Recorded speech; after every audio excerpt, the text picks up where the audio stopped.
মক্কা মদিনার দেশ সৌদি আরবের সাথে মার্কিন যুক্তরাষ্ট্রের বেশ গলায় গলায় ভাব। মুসলিম দেশটি কখনোই আমেরিকার স্বার্থবিরোধী কোনো পদক্ষেপ নেয় না। পাশাপাশি আমেরিকাও সৌদি আরবকে আপন ভাইয়ের মতো আগলে রাখে। এই দুই দেশের সম্পর্ক কতটা গভীর তা বোঝা যায় সৌদি আরবের রাষ্ট্রীয় মালিকানাধীন তেল কোম্পানি আরামকোর নাম দেখে। এই আরামকোর পূর্ণরূপ হল আরাবিয়ান আমেরিকান ওয়েল কোম্পানি। 2001 সালে টুইন টাওয়ার মূল পরিকল্পনাকারী ওসামা বিন লাদেন ছিলেন সৌদি নাগরিক।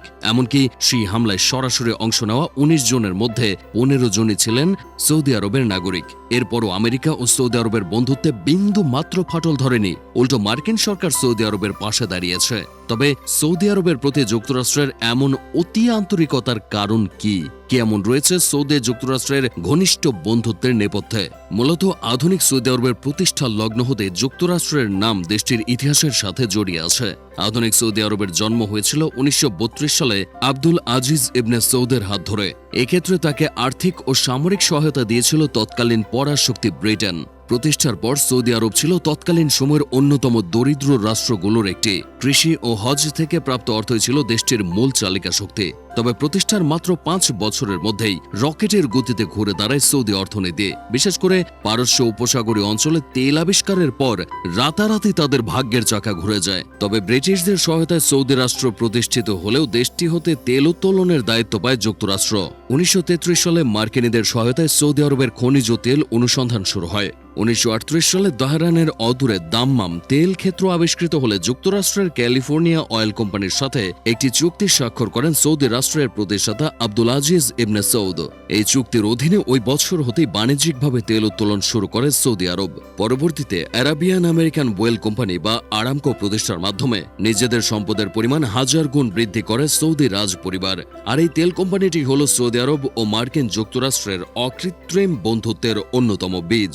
1945 সালে সৌদি আরবের প্রথম বাদশাহ আব্দুল আজিজের সাথে তৎকালীন মার্কিন প্রেসিডেন্ট ফ্র্যাঙ্কলিন ডি রুজভেল্টের এক ঐতিহাসিক বৈঠক অনুষ্ঠিত হয়, যা সৌদি যুক্তরাষ্ট্র সম্পর্ককে এক নতুন উচ্চতা দান করে।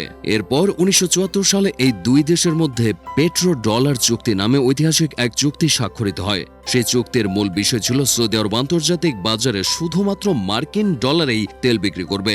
এর বিনিময়ে যুক্তরাষ্ট্র তাদের সামরিক সুরক্ষা, অস্ত্র ও কূটনৈতিক সমর্থন দেবে।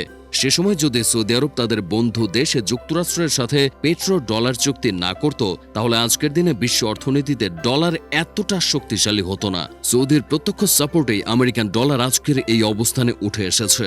1979 সালে ইরানে ইসলামী বিপ্লবের সূত্র ধরে যুক্তরাষ্ট্র ও সৌদি আরবের মধ্যকার ভালোবাসা আরও বেশি পূর্ণতা পায়। সে সময় আয়াতুল্লাহ খোমেনির নেতৃত্বাধীন ইরান ছিল সৌদি আরবের সবচেয়ে বড় আর ইরানকে মোকাবিলা করার জন্য সৌদিকে সকল ধরনের সামরিক সহায়তা দেয় যুক্তরাষ্ট্র। এরপর 1990 সালের আগস্টে ইরাক কুয়েত করতে কুয়েতের রাজ পরিবারকে আশ্রয় দেয় সৌদি। যুক্তরাষ্ট্র কুয়েতকে দখলমুক্ত করতে পাল্টা অভিযান চালায়। এ সময় যুক্তরাষ্ট্রকে সার্বিক সহযোগিতা করে সৌদি আরব।